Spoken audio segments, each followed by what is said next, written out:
Okay, so we are back for part 4 of Pathmakers and Pioneers.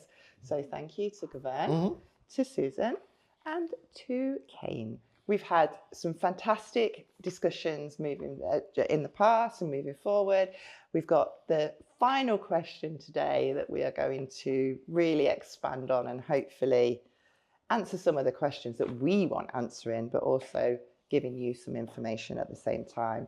So our question for today is, how can the visual arts and heritage communities ensure respectful engagement with Black culture and avoid cultural appropriation?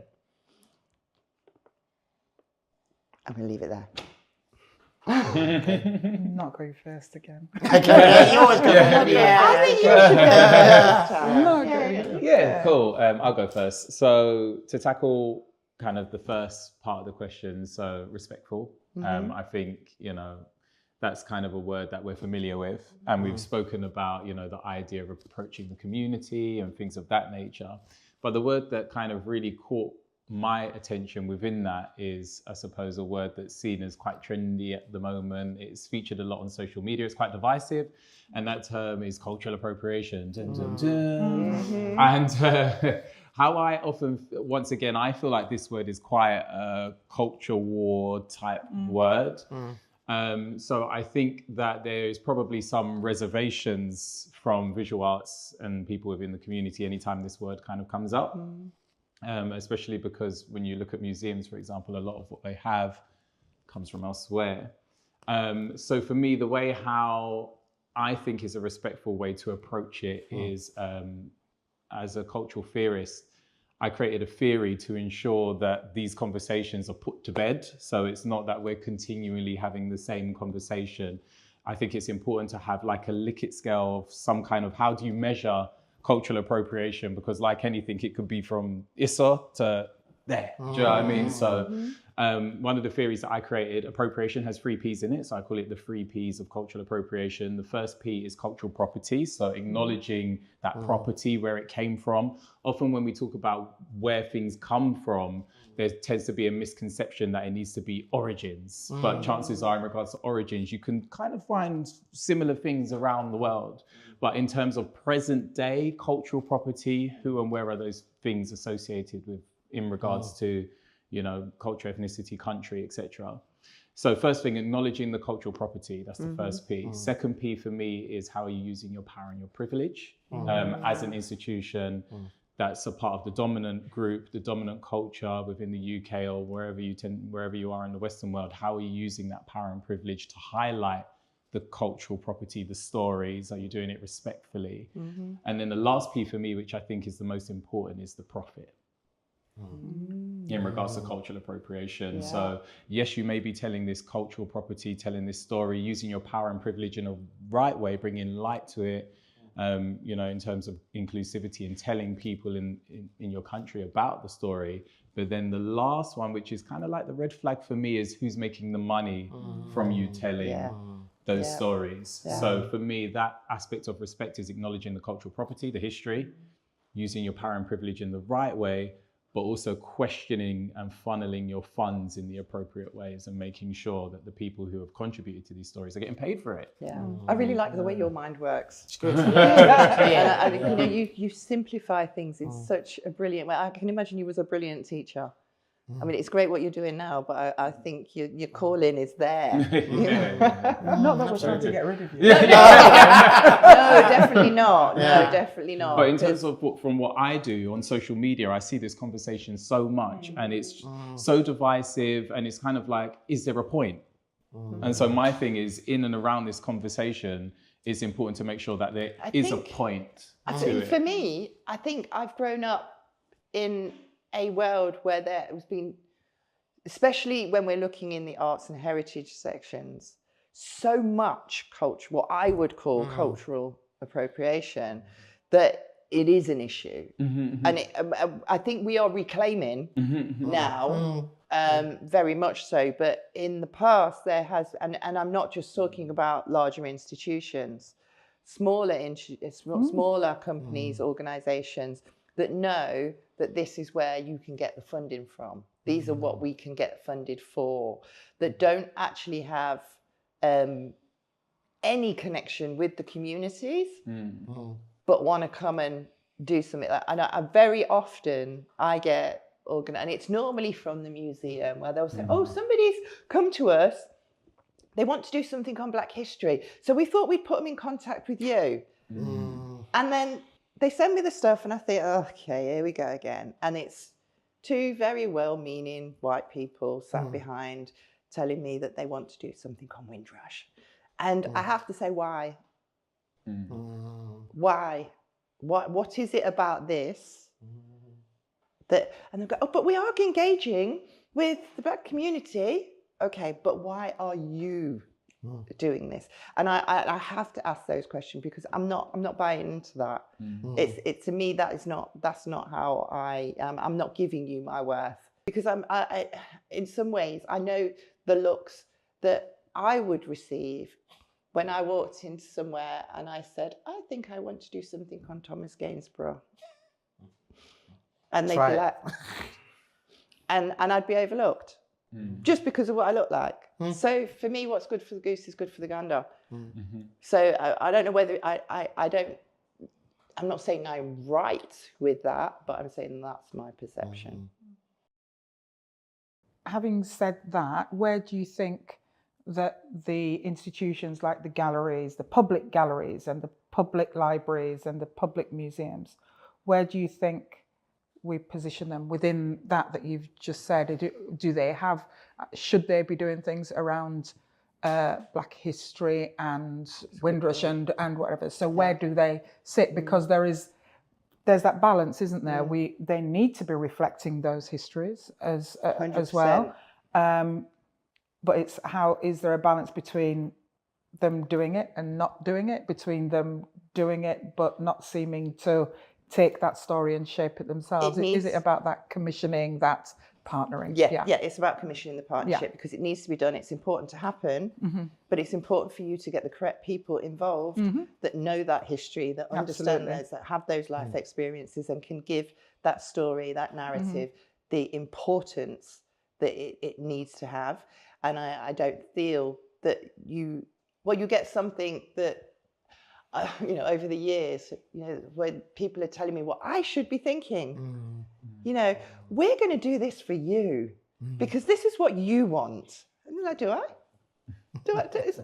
Is that important to me? Well, yes, it should be important to you. Well, no, because this was how it was when I first started. People were telling me what should have been important to me. And, it's only now, I say now, it's been a good few years, to be fair, that I have the confidence to go, no. But even when I first started working in the museum, just for instance, all my research that I'd done was all on Black history. That was my specialism. But there was an exhibition that I'd been doing with one of the managing directors, the managers that was there at the time, and it was all about mixed race identity. And I'd been interacting with this artist from New York, and we'd done the funding applications, and everything was there. There was all these just different elements of how you look and that kind of thing.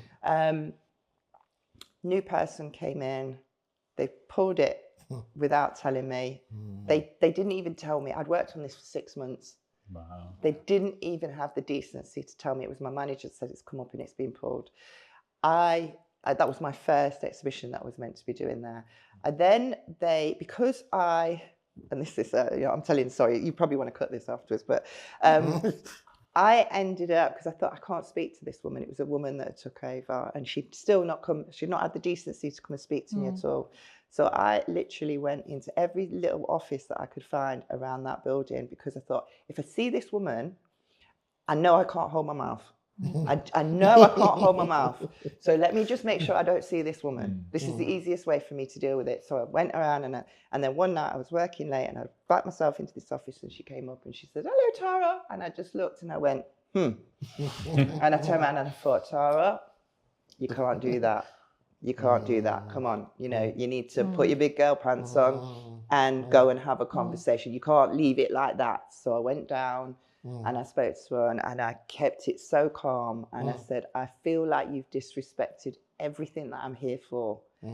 I came in here because, because I went into the museum on what was called a positive action traineeship. Yeah. And you've just pulled the wool under my, everything I've worked for the past 6 months, you've proved to me that it doesn't mean anything. And what I've done here is pointless. So she was like, okay, yeah, we'll try and sort something out. And I thought, okay, right, well, you dealt with that, right? So then the next day they come to me and they said, right, we've got this exhibition for you to work on. We've got the space and blah, blah, blah. Railways, Great Central Way. I just looked, I thought, you've got to be kidding. But I was lucky because the National Portrait Gallery had said yes to me getting the Mary Seacole painting. The first person to ever get the Mary Seacole painting out of the National Portrait Gallery. And they'd all gone, she's not going to get it, you're not going to get it. And that's me, I'll always prove you wrong. So I got it, and then therefore they had to give me the exhibition. And it had to be around Mary Seacole. So I just reshaped it. There's two dimensions to this as well. There's a historical dimension to it, right?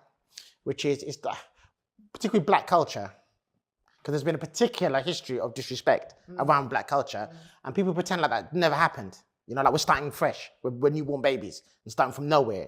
But there's a particular history. So sometimes, there's some projects that I know of where the black artist has been pretty much raging throughout most of the project, right? And people say, it's hard to work with. He's really hard to work with. And you have no idea what's happening in that guy's life, right?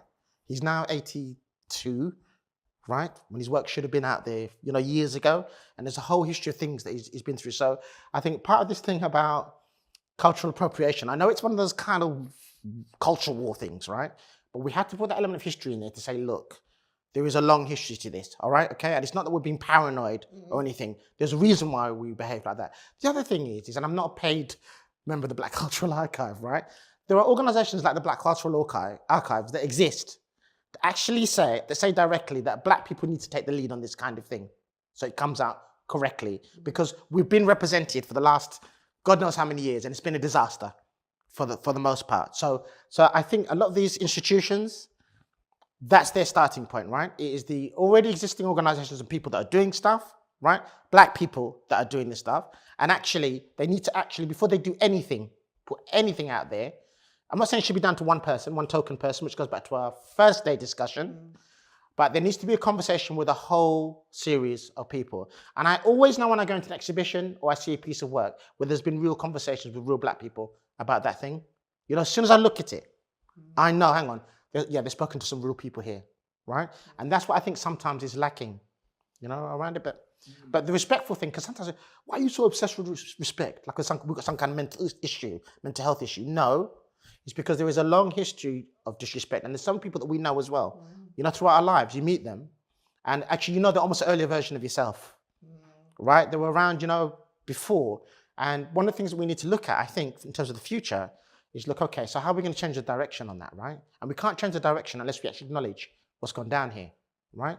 Unless some of these institutions actually say, right, you know what? And we've got this, there's definitely an issue here, right?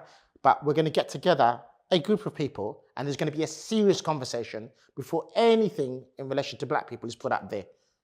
And it has to be like a visible, real thing. And I'll end on this. Like there was a thing at the Royal Academy, an exhibition which was really, really good, right?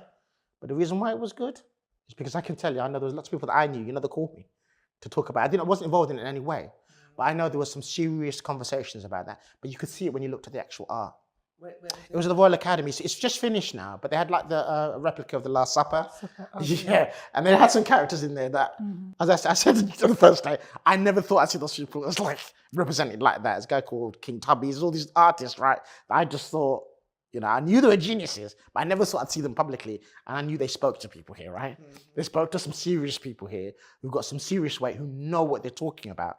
So I could see that. So I think what's lacking, to get back to your question, is conversation. There's not really been a conversation with us, for a long, long time. And then when we do speak sometimes, it's like we have to justify what we're saying.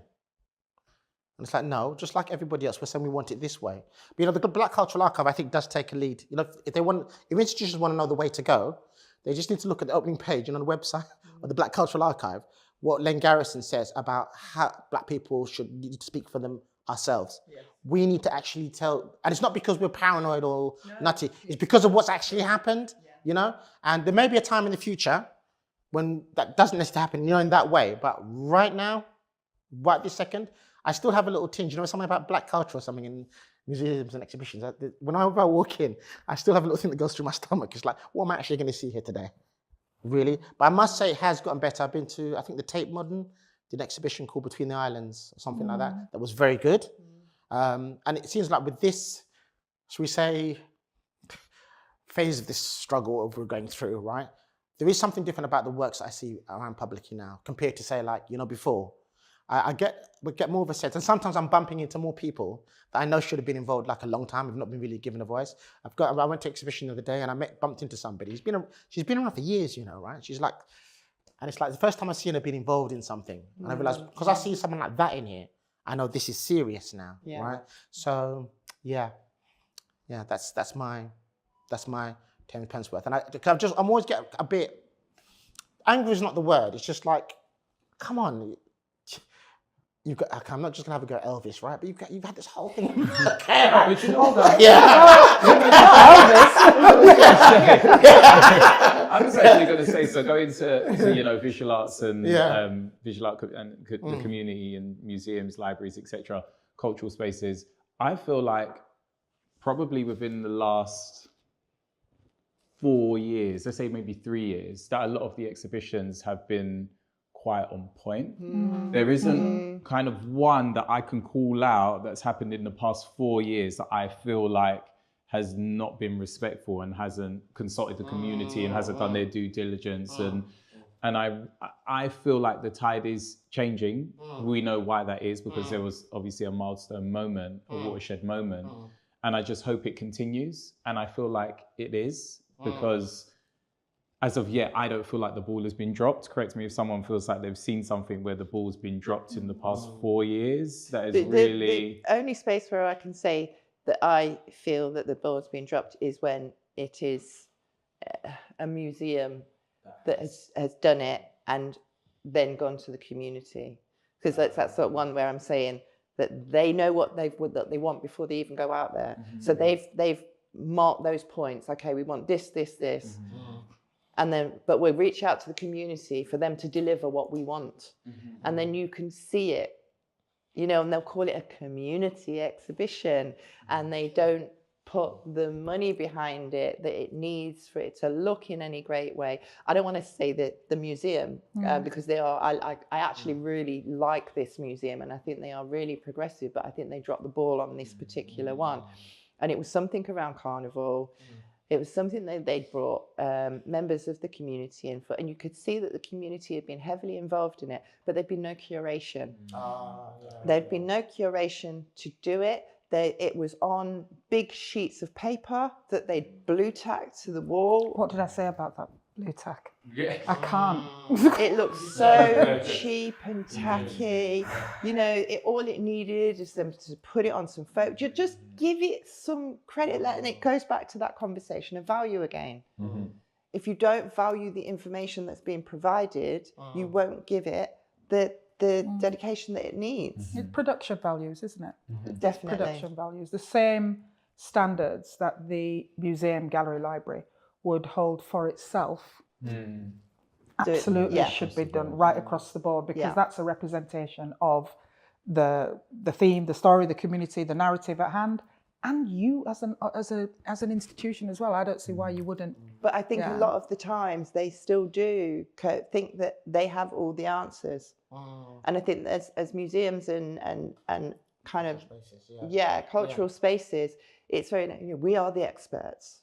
We know what we're delivering. We have the answers. So this is what you need to be, you know, we this will tick this, and this box. So now let's reach out to them for them to come and deliver that for us. And it just doesn't work.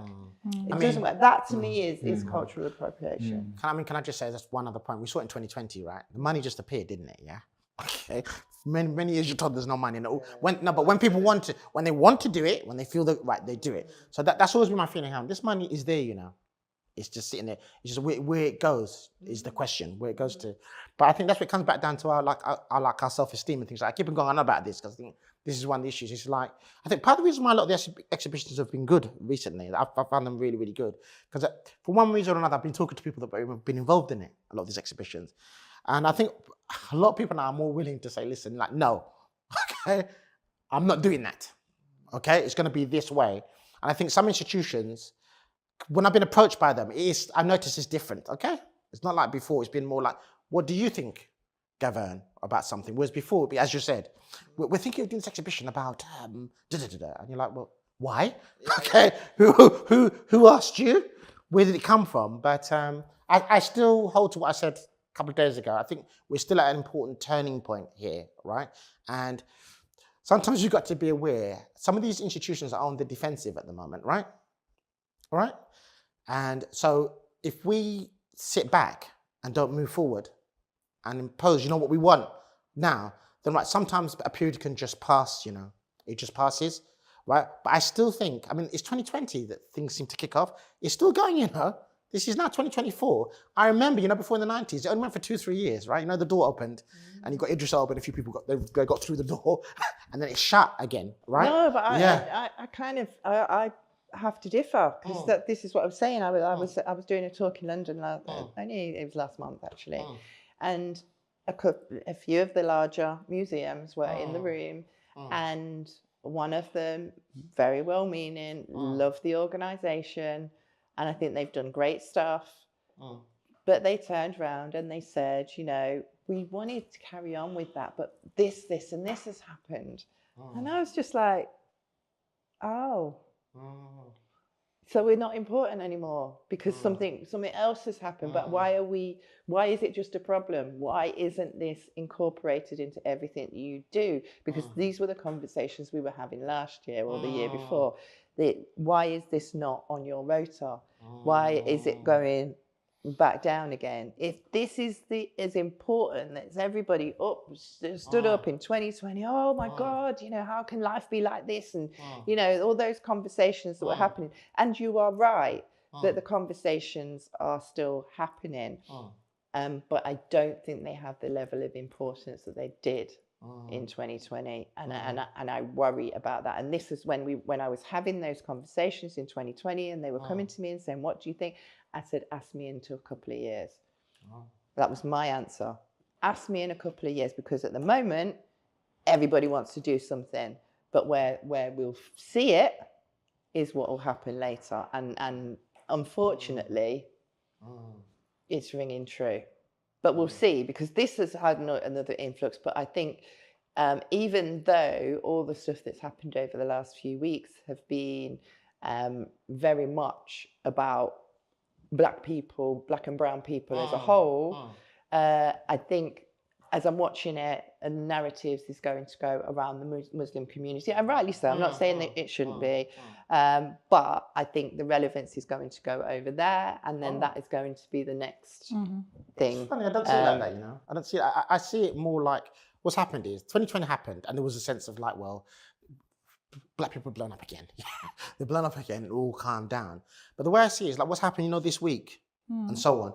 I see it as partly a continuation of what was going on in 2020 because I think, and I think it's partly because of, we're not having a political discussion here, right? Partly because some politicians, right, have been pushing this thing. They push it to the absolute limit now, where it's like open. Before it'd be like subtle, right? So it's like, it's still there. And I think a generation of people have been awakened, you see. And it's not like, put it this way, this week now, you could talk about what happened. Black Lives Matter. It's come up again, hasn't it? I don't know if you've noticed. That all came up as part of the discussions that was happening this week. Okay. Yeah, so it's.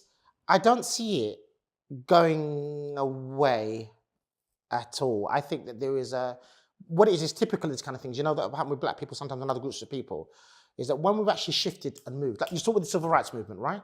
For a long time, people didn't take the civil rights movement seriously. If you read the history of the time, it's just like, okay, Rosa Parks has sat down and nothing's happened. But there comes a point where people realise that, we're not going to back off, kind of. We're not backing off from this. And I think that's where we come in, giving people a sense we're not going to back off from this. That's why I like the way you're carrying on here, right? Because it's needed. Yes. No, it's needed. No, not carrying on, but it's needed. It's needed because sometimes what it is particularly when you get to the threshold of an institution, you think, okay, we've made it to a certain degree, right? No. But my question to you, I suppose, to everybody then, what's the vision? Yeah, what's the actual vision? What's the vision here? Yeah. I feel like, and this is just my personal opinion, is that sometimes our communities can be victims of what I call cussing and discussing, and then there not be any mobilizing to push forward. So to come back to the question, it's about empowering Black British artists and historians to become pioneers in redefining cultural narratives, redefining. And I feel like we're potentially going to be victims of not redefining and just being stuck in that R cycle of rinse and repeat. So I suppose my question, just to throw it out there, is what is the ultimate goal? What does, having respectful engagement with Black culture look like to us individually? I wonder if a part of it, I don't think this is necessarily the answer, but a part of it could be around those institutions, galleries, those public, particularly the public ones that we're speaking about, seeing the relationships that we mentioned and building in week one of our conversations, seeing those as not for a moment, but as a part of their brand and about a part of their core values, and what they mean and what they result in. If it's for a moment, it's just that's a project, is for a moment in time. But what happens with the project and its outputs after that? What happens as a result of it? What does it inspire after that? And how long is that going to be? Where is it held after that? What happens to the artists that were involved or the communities that gave their time and so on? And I just wonder if there is something around us as well, looking beyond a moment in time. And look, we know we spoke about this, before about, Black History Month and anniversaries and so on, being useful for something to plan content in, to hang an anniversary on, to build projects around, to illuminate particular moments in time. But what happens after that? And I just wonder if, particularly in terms of building relationships around that work with these organisations, if there's something to be said around them being beyond a moment and more about meaning and longevity. And it's those, again, it all goes back to the relationships, because if the relationships aren't there, then the people that are commissioning, folks like in our sector that look like us and have lived like us and have experienced like us in terms of community, because I still maintain we're not one homogenous group. I wonder if that's part of the answer, a relationship that's built on meaning, not a moment. I agree with that. I feel like that's what would help move, because ultimately you're trying to get from cultural appropriation to cultural appreciation, right? And often in teaching pedagogy, the person that learns the most is the teacher in the classroom, because they've spent all the time kind of preparing it and putting it together. So part of my hope in that would be that if we do respectfully collaborate with some of these institutions, they're with us doing the research, the execution, the presentation, whatever it may be, then that would help move from appropriation to appreciation, because they've been involved in the process and they too would have been involved in the learning. Absolutely. And I think that's a part of building the relationship, is the learning aspects. Well, I'm going to say something controversial, but I'm going to say it because, I think, right, so there's two things. The vision, right? This is not the controversial bit, right? But the vision, it's just simple, right? It's just that you walk into these cultural spaces any time in the year and you see something about a community just represented in there and it's just part of it and you don't think about it, right? That's the vision, right? Right. The last bit of the question here is redefining cultural narratives. And what I think is, because it is no disrespect to the man at all, and I don't want anybody watching this to then say, you know what, Gaverne, I saw you saying this thing, who the hell are you, right? But, a lot of the cultural narratives we use is from people like Stuart Hall, right? From the 80s. I just don't think it fits anymore. I think one of the problems we've got is that nobody has synthesized what is actually happening now in the way Stuart Hall did back in the day. Packaged it in a way that we can use it. People like us could just go out there and use it. Because that's what he did back then. What he did, because it was, at that time, it was, if you ask people what was going on with Black people, they'd say, well, Babylon, blah, blah. That's as far as it went. I remember that. That's as far as it went. It wasn't anything beyond that. And that was important at the time, right? I'm not going to knock it. But Stuart Hall was one of those people who actually managed to put everything within a historical context, sociological context. So then you could go and use that and you could go and argue with people. Gave you the confidence to go into an institution and say, you know what? We're not some outside people. We're part of what's going on here. But what we lack now, I think, is that synthesis. It's just... But I in all honesty, I think we've got somebody sat around the table that is there on that synthesis, but doing it in the modern way. Because how many followers do you have? So 50k on Instagram and over 1 million likes on TikTok. Yeah. So now, yes, Stuart Hall wrote books. Yeah. And you know, brilliant mind and kind of he didn't, I suppose, a different way, because you're telling history where Stuart was more documenting or analysing to a set and explaining at the same time. That's the key. But I do think there are people around. As you were saying, I was trying to think off the top of my head. There are people. Listen, there are lots of people. Do you know what it is? This is what it is, and this is what I've realised and why I've kind of changed my remit in terms of just focusing on Black history, because Stuart Hall, at the root of it, is a cultural theorist. Yes. That's where the explanation comes from, and that's what I'm currently working on in terms of myself. But that takes, first you need the history in order to do the cultural theory, because you need to take the past, live in the present, and use both of those things to inform the present. And we're currently, you know, living it. So that's one thing that I keep saying in regards to passing the baton is anytime I enter a space, where are the cultural theorists? Where are they for millennials down? We've got a lot of social commentary. That's what I was going to say. There's a lot of influencers. We've got a lot of people who will go and describe. Remember, in terms of teaching, describing is the bottom basic recall, and describe is the basic skill. Whereas to come what you said, you know, at the top of the Bloom's taxonomy is to synthesize. That's the highest order of thinking.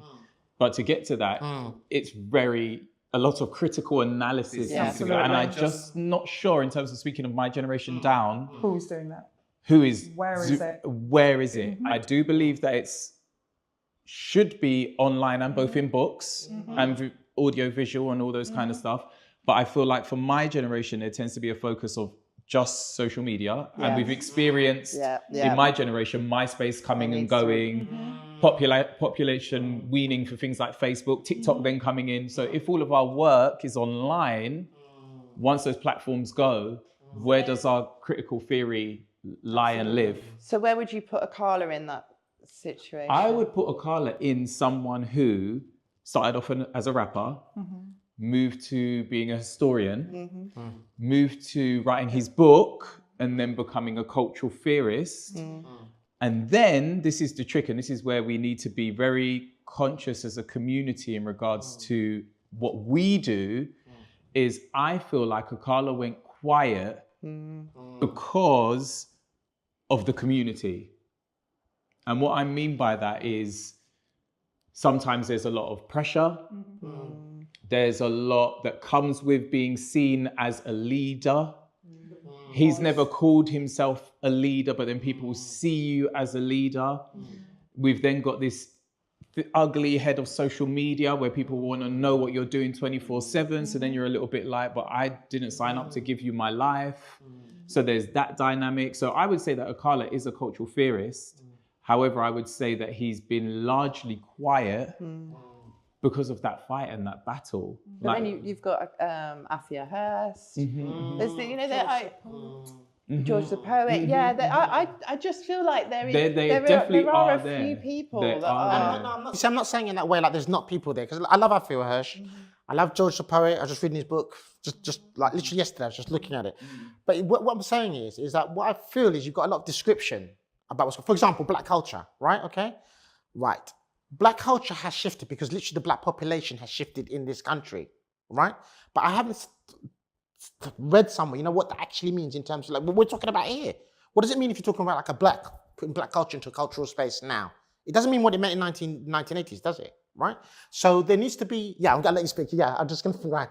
There needs to, what I feel is kind of lacking at the moment is And that's what Stuart Hall did back at that point, right? Because I remember there was literally, it was chaos at one point. Babylon had all these voices, and he was able to take bits of theory that related specifically to us and say, right, these are the bits that work, right? I'm not going to say blue pill pill because it's been destroyed, but it's right. But he was able to put it into a very simple form that most of us, even if you didn't know all the cultural theories behind it, you didn't know, you were able to just go into a big cultural space, a big institution with enough confidence and put an argument. Yeah. Because whereas now what I feel is, I use Afro Hirsch's arguments and all that, wherever I go sometimes a bit, but there's nothing where, what I think I'm kind of waiting for is a book or whatever form it comes in. A manual of black culture. Yeah. There isn't there?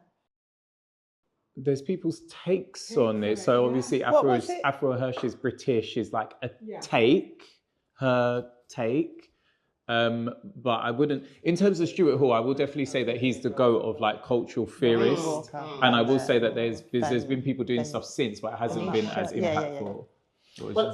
Sorry, I was thinking of, I don't think it ticks that box, but Robin Walker and Venetia, I can't remember her name, who has wrote a book which was they kind of go through history and explain. It's great, but it's been created for children, for young people more so. So I'm not sure it really ticks the box of what we're talking about, but it was something that came up. Sorry, I think. No, I don't think. I wonder if having a book confines black culture to the number of pages on that book and what you can fit in there, and then it limits us and it places us in the space of that book. And then there's the accessibility of it, and then there's how culture ebbs and flows and changes and evolves and goes backwards and forwards and upwards and downwards and sideways. And I wonder if, it's always great to have, resources and books and so on. I'm not sure that there is a manual or could be a manual that anybody in the creative sectors that we work in can take, absorb, and then go into a space and say, that's it. That's it. Very true. That's it. It's problematic. And do you know why? Because anybody can read a manual. And anybody can interpret that in the way that works for them.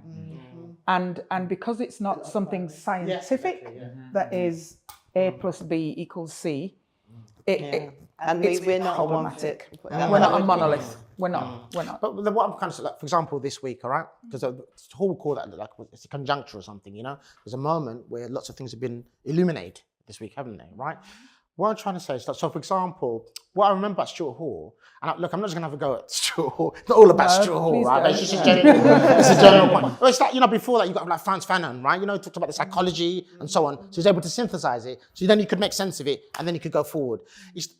That's one thing I try to do with my timelines, actually. One of the things I try to do with my timelines is when something comes up, something big, like I remember I was teaching in a college, right? And it's a 2010 not Olympics, World Cup, right? And I was like super excited about the whole thing because for me, South Africa was like dogs, and now you're having a World Cup there, right? I couldn't believe it. But when I went to all the young people, they were like, yeah, Mandela, there's some nice beaches there, right? And so when I developed the timeline there, it was to explain why Nelson Mandela was important. It was all the events that came before the guy, so you can understand, okay, this is why there's so much big emotion, right? So they might need to take a different form as to how things are explained.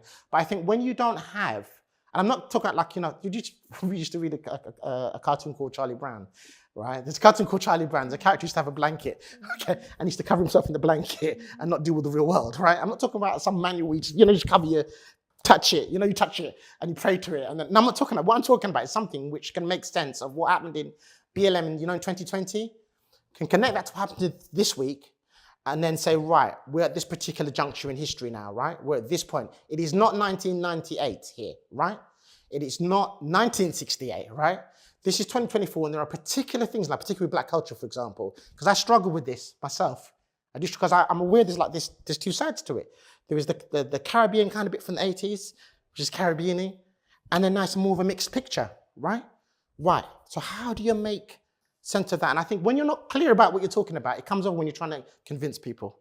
They can hear it, in your voice. They can hear this person is not clear. I'll let you go. No, I'm sorry. I went up in front. I'm so sorry. Then I wonder if, going back to what Kayne said, was it what that you said? Forgive me if I'm ascribing it to the wrong person. We all look the same anyway. I'm joking, okay? You will not throw me. About explaining things in their simplest of forms. And take, for example, this week and trying to explain, I know we've gone away from appropriation, but but trying to explain everything that's happened this week to children, which is really important, and how we do that. And we may not have an answer because there isn't a simple answer. And I think it's easy to speak about a book, because the truth is, a lot has been written by Akala and others, and David Olusoga and just lots, and Afua and others. And I wonder if we are, because of the space we're in, forgetting that at the end of the day there is an audience, and the audience isn't going to think about Stuart Hall and Afua and Akala in the way that we are having this discussion now around it being academic and explaining. Perhaps it is around, thinking about the audience and thinking about, explaining in the simplest of terms, not dumbing down, just making it clear and plain. This is what's happening. This is why. And trying to explain that without having to theorize. I totally agree with you. Trying to bring it back to the cultural space and appropriation and so on. And I think you're right. There's going to be they're going to be knocking on our doors and so on. I think it was also interesting that the Arts Council sent round a message to everybody yesterday, talking about standing in solidarity of our communities, and it actually was a I think it was a good, I got it yesterday and today.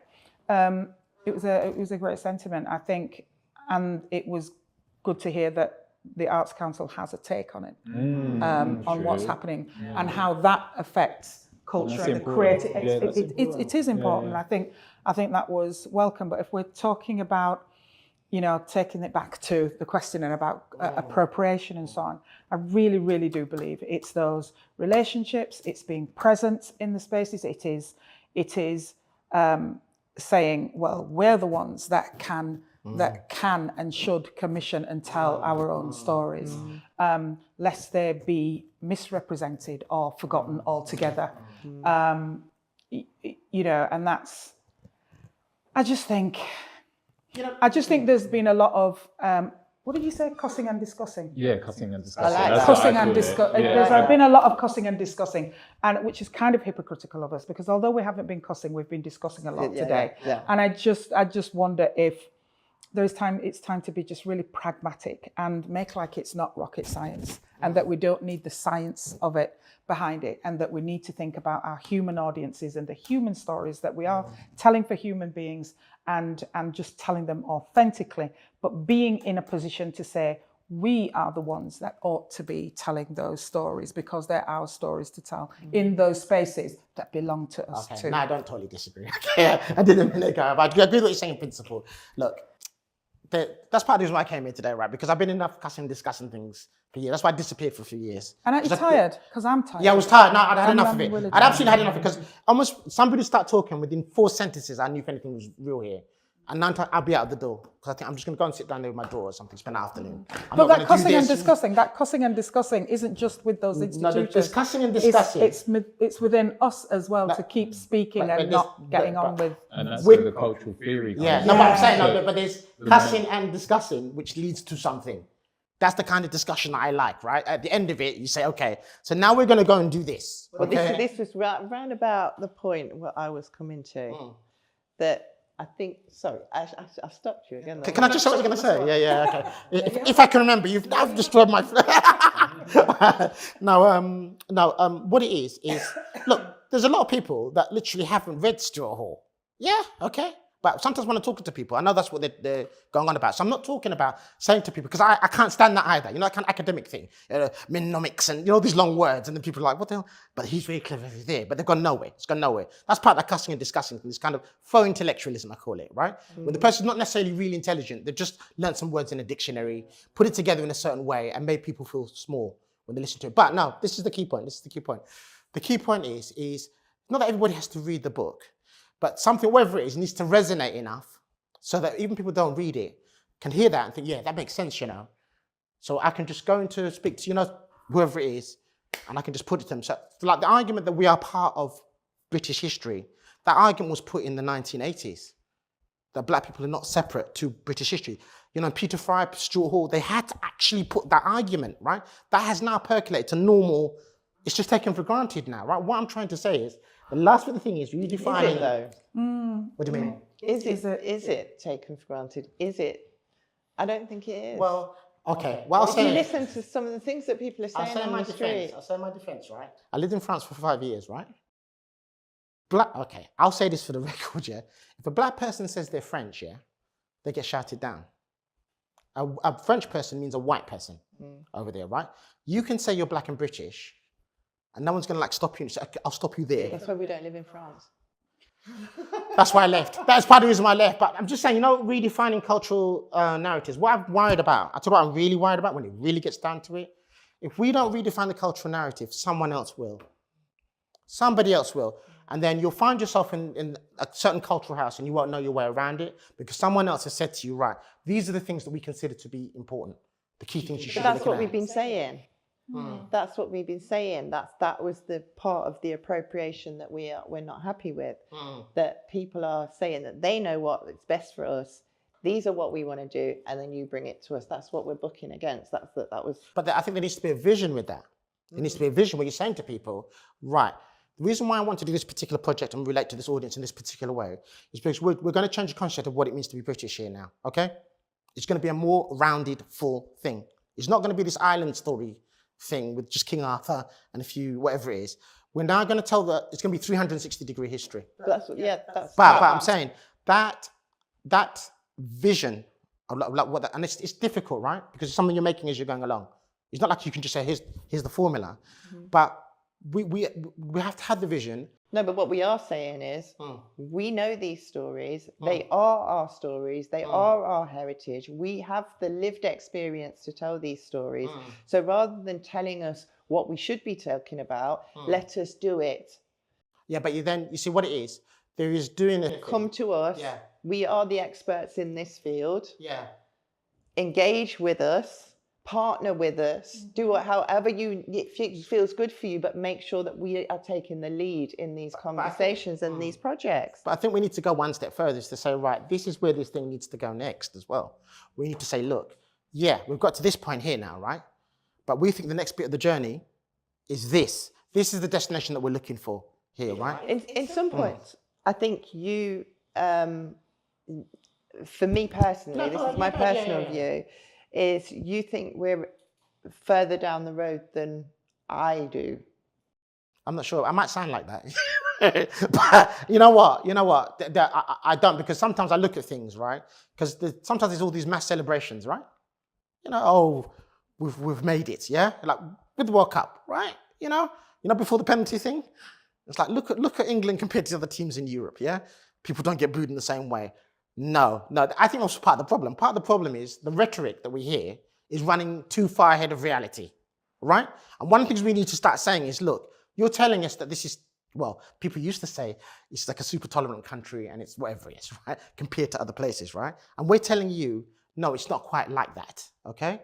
It's not that anyone's, until recently, like I say, no one was saying it to your face, but that's changed, obviously, this week, right? But we're actually saying, look, this is what I'm saying anyway. I'm saying, look, sometimes what I'm being presented with, I just don't see what you're talking about, right? You know, that with this super tolerant, diverse organization, and you look at the thing, you think, hang on, no, you had an exhibition, but in terms of your everyday workings, I'll stop, Tara, yeah. In terms of your everyday workings, in terms of the conversations you're having with people, we're not there yet. We're not actually at the place which sometimes I hear touted. Because I don't hear those conversations, and I don't know whether that's because I'm in a different environment to you, because the conversations I have, we know we're not there. We know we're not there. We know the conversation hasn't really changed. It's shifted. It's transformed as it does, but actually real change, real systemic change, no, I don't see it. Yeah. So bringing it all full circle back around to that question: how can the visual arts community ensure respectful engagement?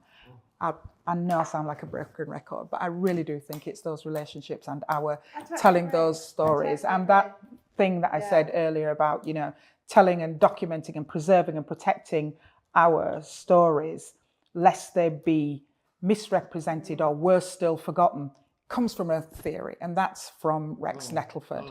Now, not everybody will know that or read that or know who, you know, the great Professor Rex Nettleford was, but it's something that we can all appreciate. I think both in terms of whether you're in the digital space or whether you're in a physical building or whether we're planning projects and organizations as well. And I think that's the answer to that. I think we need to just have a little bit of an analysis on today and today's conversation.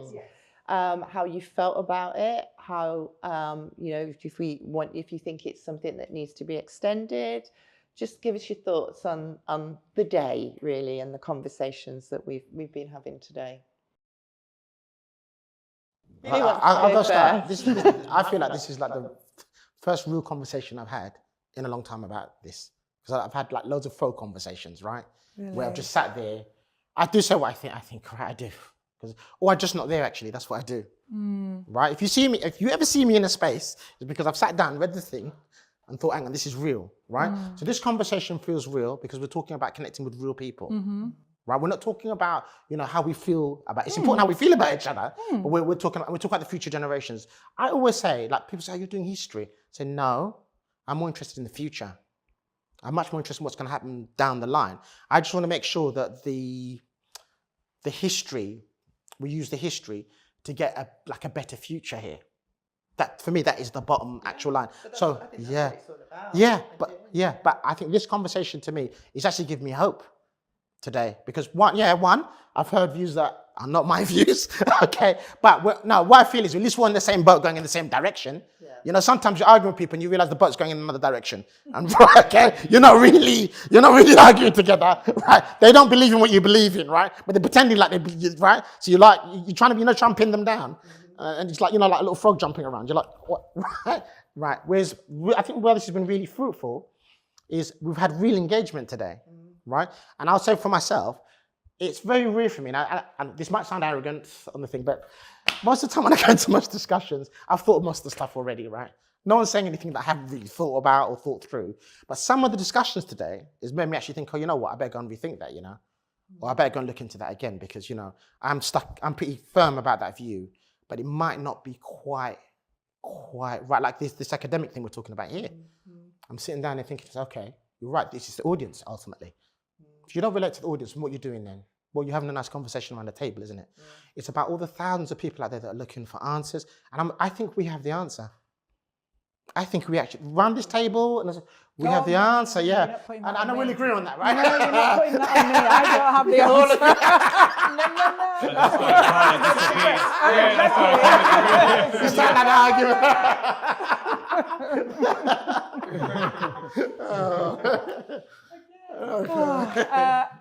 So I've appreciated being in this forum, this little group of us having this conversation. I like the breadth of what we all do, whether it's by location or platform, or digital, physical, generational as well. And I like that, and I appreciate it, and certainly have learned some things as well. And I think it's you have to.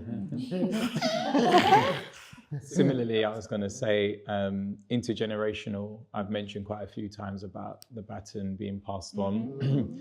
So I think it's important to encourage more intergenerational conversations, because there is a difference, as we've all rightly said, about the lived experience and then obviously reading the experience. There's a complete difference there. So for me, it's great to read and then listen to those who have lived. Also as well, I like the fact that there's been interregional conversations as well, which is one of the things that I've been working on this year in regards to it not being so London-centric.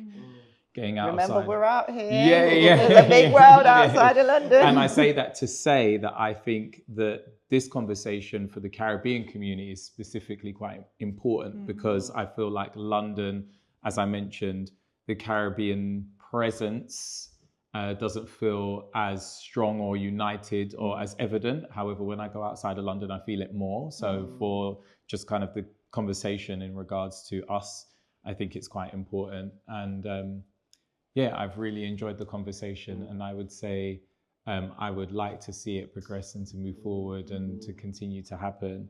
And I would like to see it rooted in perhaps like a focus point of maybe some source material everybody reads and then comes and then use that as like a base or a springboard. I think could be quite helpful and quite useful. Yeah.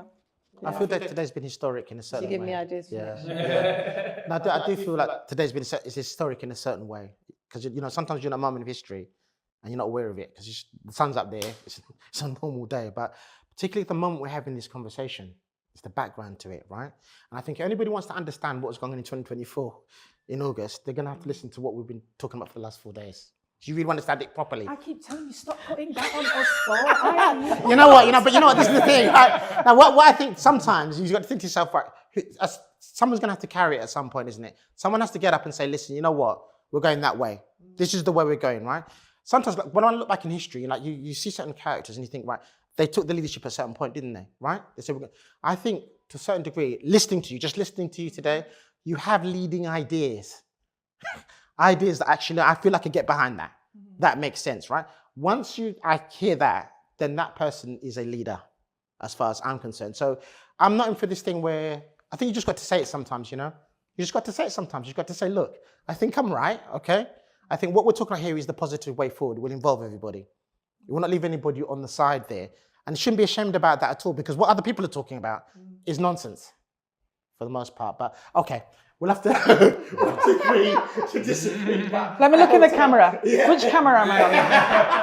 I didn't say that everybody else is speaking nonsense. I just want that.